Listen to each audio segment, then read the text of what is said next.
Okay, Nick, here we go. It is finally evaluation day.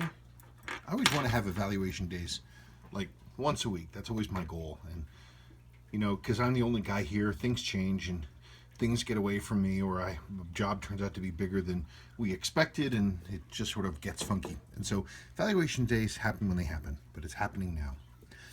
This is your father's watch. It's from 1984. You want it brought back to life. We can definitely do it.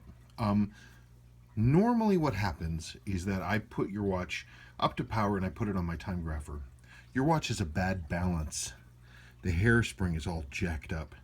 You see how the balance is just barely moving? It's because the hairspring is hanging up. It's all, you can actually see that sort of flicky look right there to it. It's hanging up and hitting, I think, the underside. The pivots are worn and the balance is bad. It's the way that it is. The movement doesn't look bad. It's hazy. The movement, though, looking okay. I can tell you the mainspring feels like it's full of mud, and it won't overwind at all. And also, the lower mainspring arbor port is really, really, really worn. Really worn. So it's going to need love. So it's going to need repair to the lower mainspring arbor port.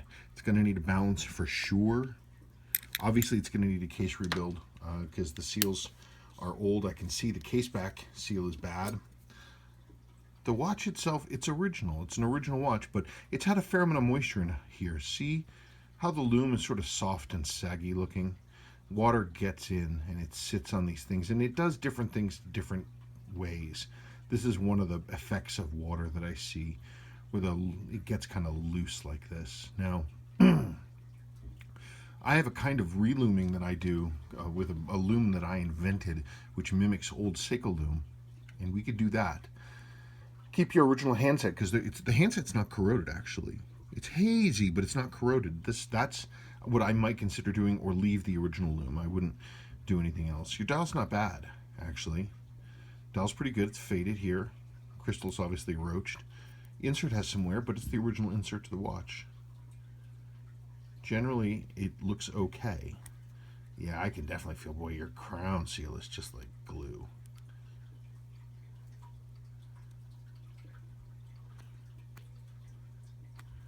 Yeah, it's crowns. I can just feel the seal just like blah. It feels like a gummy bear in there.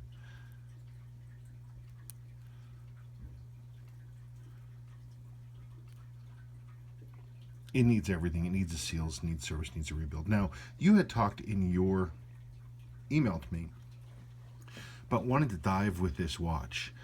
I don't certify for immersion, and I don't even do pressure testing. I don't personally believe that it's worth the risk to take these watches into water, because eventually, no matter what we do, water's going to try to find a way in, and these are getting harder and harder and harder to repair because parts are extremely hard to find. And at a certain point, it's just, it's not worth it. Yes, it's a nice idea to take a vintage dive watch and say, I'm going to take it, I'm going to let it perform as it's always performed. I'm going to let it do its job and be a dive watch again. But we need to, my opinion is that these watches are getting rarer, especially a family watch like this that has history, and it should be protected.